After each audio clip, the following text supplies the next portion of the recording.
Microbiology, BHU. Before moving to the formal lecture, I just like to put out some brief introduction about Dr. Mayank Gangwar sir. Dr. Gangwar's extraordinary research odyssey commenced in 2011 as a junior research fellow at DST India, where he embarked on a relentless pursuit of understanding pathological and infectious microorganisms. With an unwavering passion for the science, he not only mastered the intricacies of molecular assays, but also showcased his brilliance on national and international scientific stages through impactful presentations. His academic journey is a testament to his unwavering commitment, culminating in a doctorate in pharmacology from BHU, complemented by a master's of pharmacy from Soviet University and the bachelor of pharmacy from the Razi Academy of Pharmacy. Beyond academia, Dr. Gangwar's imprint on the scientific community is invariable. His profile contribution to the research are encapsulated in over 50 publications, bearing witness to his profound influence with an impressive citation count of 1,373 and H index of 21 and an I index of 36. Recognition and accolades have been his companions with the CSIR, direct SRF and DVD CTEP International Travel Grant among his crowning achievements. Dr. Gangwar's research journey is distinguished not only by his individual brilliance, but also by his exceptional ability to foster collaborations, cultivating a high citation profile through research partnerships worldwide. Currently serving as a scientist C, his focus has shifted towards the research, management and quality standards, augmented by ISO and NABL accreditation training by ICMR, demonstrating his dedication to both the creation and effective management of the knowledge. His impact extends beyond the laboratory, as he has contributed as a board editor and held editorial roles in esteemed national and international journals, including a tenure as a research topic editor in the Frontiers of Pharmacology journal. Additionally, his commitment to the excellence is underscored by his certification as a registered pharmacist with the Pharmacy Council of Lucknow, India, and his status as a life member of the Medicinal and Aromatic Plant Association of India. I would also like to note out that Dr. Gangwar is also one of the office bearers of our society, National Society for Bacteriophage Research and Therapy. Without any delay, I would like to invite and hand over this mic to Dr. Mayank Gangwar.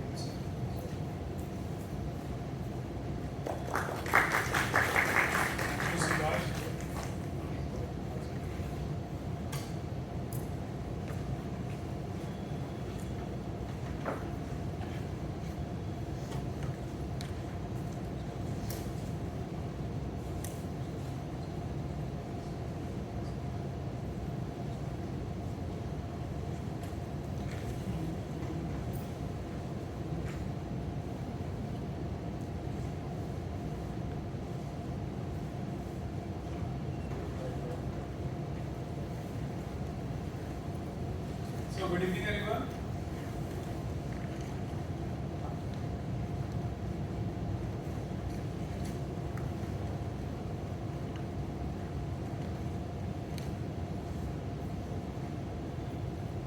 So this is the last session of today's workshop. I guess you have learned a lot from morning. So from morning there was a lecture of Professor Gopalnath sir, in which you have learned about the bacteriophages, the applications and all, followed by the practical session. So all the participants have attended the practical session? Everyone? That's great. So how many of, can you brief somebody from the participants? Or should I name, should I call individually, or can anybody stand and just brief for just a line what you have learned in the practical session of the department? Okay, nobody stand. Okay, I'll call the name. Yeah. Oh, that's good. Please. Can somebody give mic? No, it's okay. Okay, fine. Good. Okay, first we went to the Gopalnath Sir's lab. Yeah. There we learned about the bacteriophage, that is how we have to make the lawn, bacterial lawn. For that, for making bacterial lawn, we have they already had a plate which has the pure colony of the bacteria, and we have taken the swab by. Do I have to explain the procedure or the style? Just conclude the final what finally you can get it from this the session which we Okay, first we made the bacterial lawn. After that, they already had the sample which they have taken from Ganga and the sewage water. They had filtered it, and the bacteriophage was present in it. So and they had there was the preparation of 1% chloroform was there into the sample. We did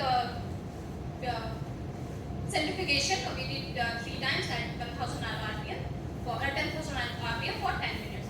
We have taken the supernatant one by one after every time, and at last we have taken the syringe. It was a 0.45 μm. We have filtered it, and at last on the lawn we have just dropped it and mixed it properly. Now they have put it for the incubation. Okay, that's good. Thank you. Thank you. Thank you so much for this brief. So I can say in the first session,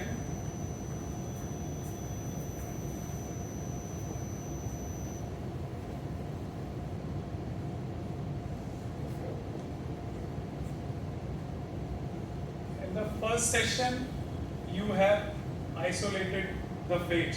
You will get to know how to isolate the phage, and in the upcoming session you will get to know what is a pure phage, how the endotoxin will be removed, and so on. So now I can say you have a phage with you, correct? So once you will isolate the phage, so you have an options. You will go with like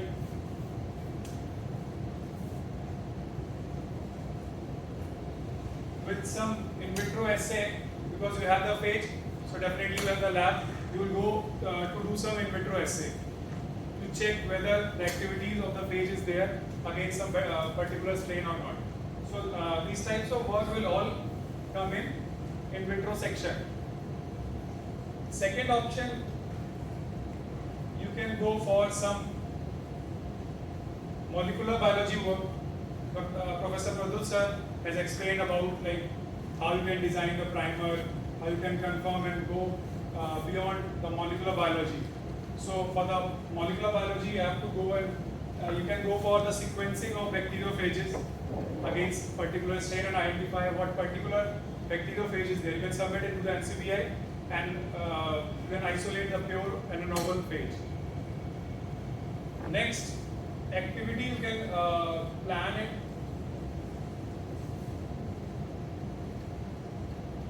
Is the in vivo assay, because you have the phages, you have to do something, because you are here to start working on bacteriophages.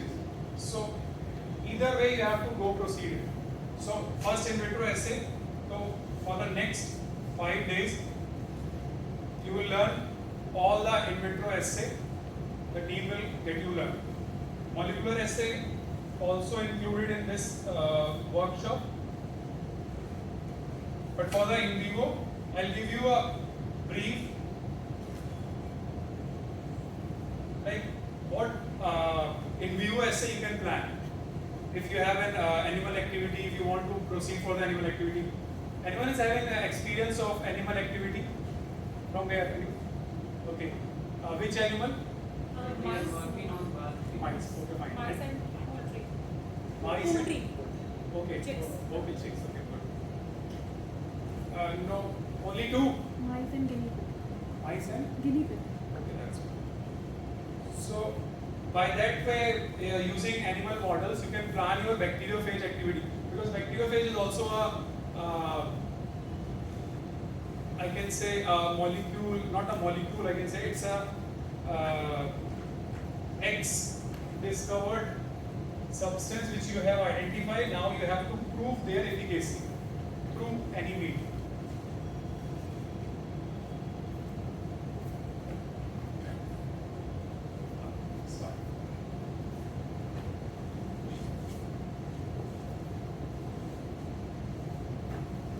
So this session will just let you know how you can plan the animal activity, because we have performed this activity and the results was very good, and I have just compiled these things so that once you will start your work, then how you can plan your animal activity and proceed further.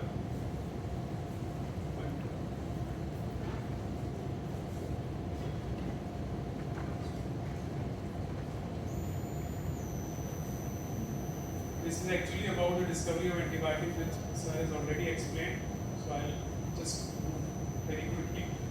The need of newer alternatives for the superbugs, antimicrobial peptides, bacteriocins, probiotics.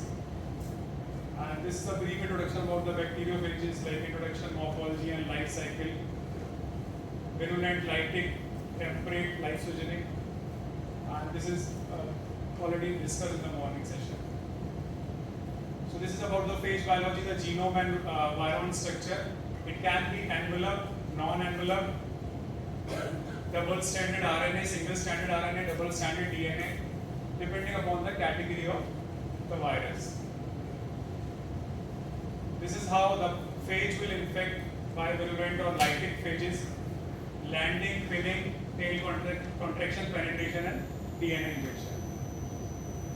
Now this is the main thing which I need to discuss in the next slides about the phage therapy or the delivery routes. So see, from the last few years, significant amount of work has been directed towards local phage delivery, topical, otic and oral, and inhalation also. These all are reported. So parenteral delivery, there are many options. Like if you go for the parenteral delivery of bacteriophages, you can plan intramuscular delivery, subcutaneous, intraperitoneal. There are various examples, and all these are published reports. You can go for the oral delivery of bacteriophages also.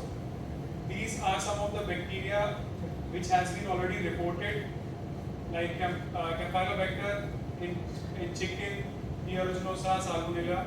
So these are the things which we have already discovered. Otic phage administration, dental phage administration is also there. Inhalation of bacteriophages, nebulizer. There are the ready products in market throughout the world in the form of nebulizer and other doses. Preventing biofilm on medical devices. Now the main topic about the safety and toxicity of bacteriophages is a short description of animal care and study protocol. See, this is the thing through which you can plan your animal activity, because all of you are maximum are the master students and the PhD scholars who are just planning your objectives. So if you have already completed, if you have not completed, then you can plan your initial work with animal activities. The very first is the DNA isolation. These things will be covered in the workshop, like selection of clinical strain, water source, phage activity. Now the main part is acute toxicity, because once you have isolated the bacteriophage, you have to prove that the bacteriophage which you have isolated is safe, no toxicity. Because you cannot say, like, once you will go at the clinical level, then it's very difficult, because clinicians will not believe like the bacteriophage is safe or not, because this is not safe, this is live virus, so nobody will believe. So you have to go for safety profile of bacteriophages. So for safety profile, you have to select the animal model. In animal model, the first step is the acute toxicity. This is called the acute toxicity. So acute toxicity can be of for anything, like phages are just the test compound, I can say. So the acute toxicity or any other toxicity of animal is as per the guidelines. So there is a specific guideline, animal toxicity guidelines are there.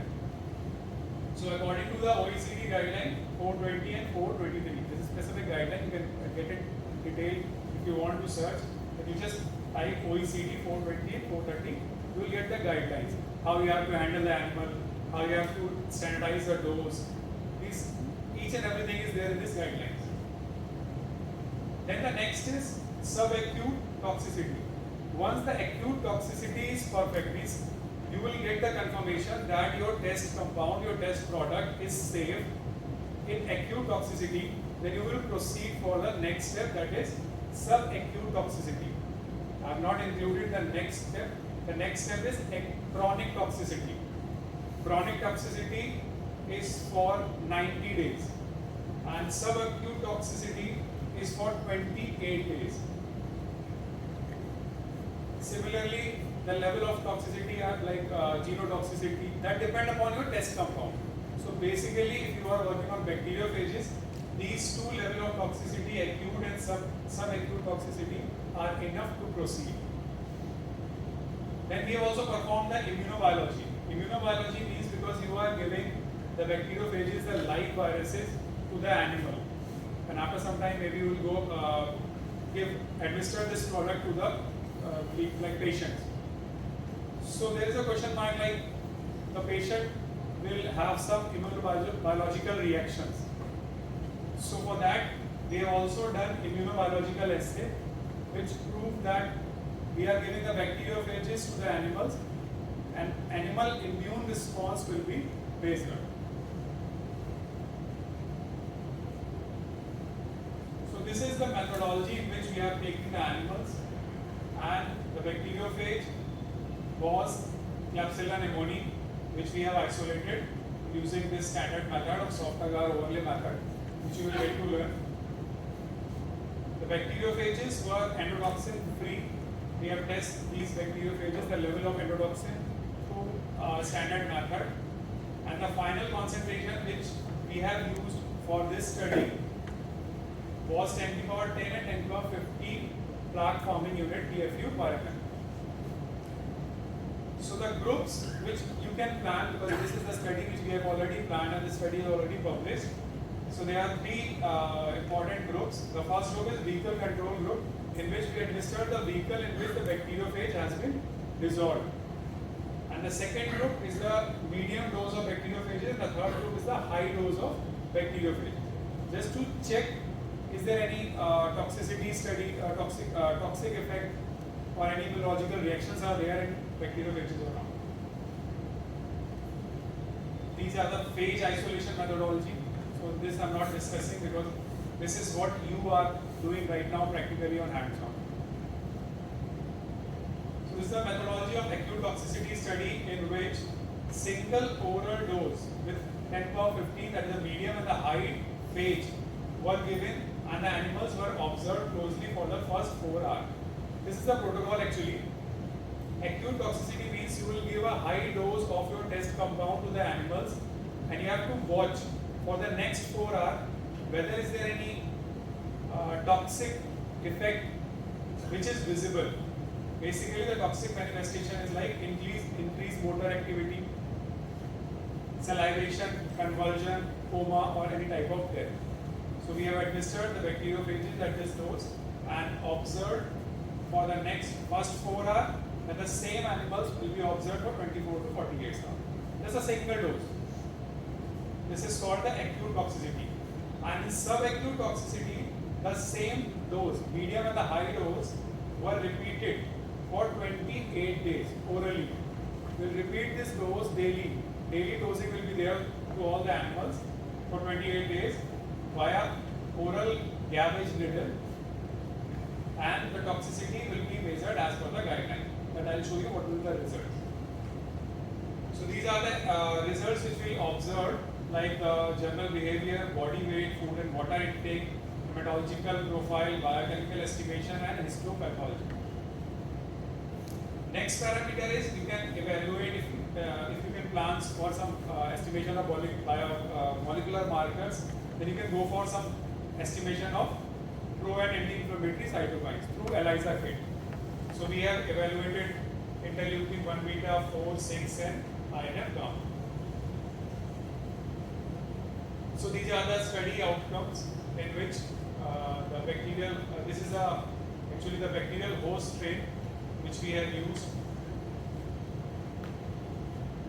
So study outcomes for the acute toxicity is that no animal displayed any significant change.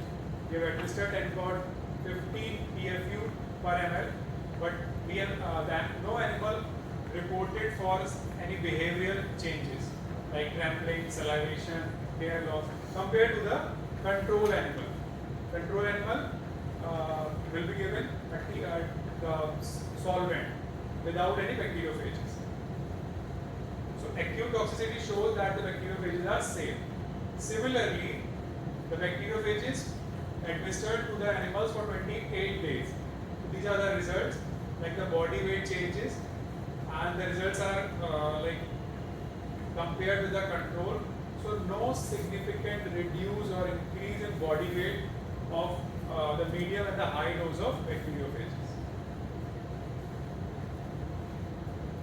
Now the food intake analysis, because daily we have to measure the amount of food which they will intake, because it might be possible you will administer the bacteriophages, because of some inflammatory reactions the animal will get a high temperature, they will not consume the food. But the result shows that till 4 weeks no change in food intake capacity of the individual animal. The water intake and organ to body weight ratio was also calculated, and the results also show that all the groups shows the standard, or I can say the same difference compared to the control group. So no significant water intake and organ to body weight ratio was observed throughout the study period. Study period was 28 days. And this is how we just collect the blood from the retroorbital route, or there is another method, the cardiac puncture method, because you need the blood for estimation of next parameters. The next parameters are hematology, biochemistry, and the cytokine assay. So this we have also performed at the end of the experiment when we have the dosing of bacteriophages were completed. So this is how. So these are the results of hematological parameters. The last column is the normal reference range of rat, and these are the reference range of the observed values of group 1, group 2, and group 3. So no significant change blood parameters were observed throughout the study period. The same change were also observed in the biochemical parameters, in which we have evaluated LFT, RFT, and all the like the molecules like sodium ion, sodium potassium chloride, but still there is no change in the biochemical parameters. At last, we have to check the histopathological changes, because you are administering bacteriophages for continuously 28 days. So it might be possible that there may be injury in the stomach or some other organ. So for that we have also collected all the major organs like stomach, kidney, liver, heart, lungs, and colon, and all this all done from the histopathological department of our institute, and they confirmed that there is no change in all the 3 groups. This is the table which they represent, like the scoring, is there any change significant or not. So 0 or 1 sort of scoring was there. This is the cytokine assay result, in which we have observed the level of IL-6. There is no significant change again. Well, that means when we are administering bacteriophages till 28 days, the level of inflammatory markers will not change. Means the bacteriophages are safe. The same results we have observed in INF gamma, IL-4, IL-1 beta. So overall study conclusion was that acute toxicity study showed that the oral administration of high and the medium PFU count was found safe without any behavioral symptom. And the subchronic toxicity study data suggests that there is the bacteriophages can be administered to animals for 28 days, and they are safe for the body weight, food intake, water intake, hematology, biochemistry, histopathological analysis, and no immunological response. So overall, I can say the phage therapy, the opportunities, the current problem in infectious disease is antibiotic resistance. Because if we are continuing treating the patient or any infection with antibiotics, so it's very difficult we can take any antibiotics for 28 days, because you have seen side effects. If I take a simple example of diarrhea, If you continuously take a Norflox TZ for 5-6 days, then you will feel the difference. But the bacteriophages, for 28 days, there is no change in body weight, physiological changes, no changes. So the basic advantage is that no effect on commensal microflora. This is very important because once you will take any antibiotic, it will change the flora of so no cross-resistant effect is also there. So I can say that the bacteriophages are the double-edged swords in bacterial warfare, and is a re-emerging and a promising tool to combat a growing threat of post-antibiotic era. So chronic infection is a time to select the best phages, not the best antibiotic.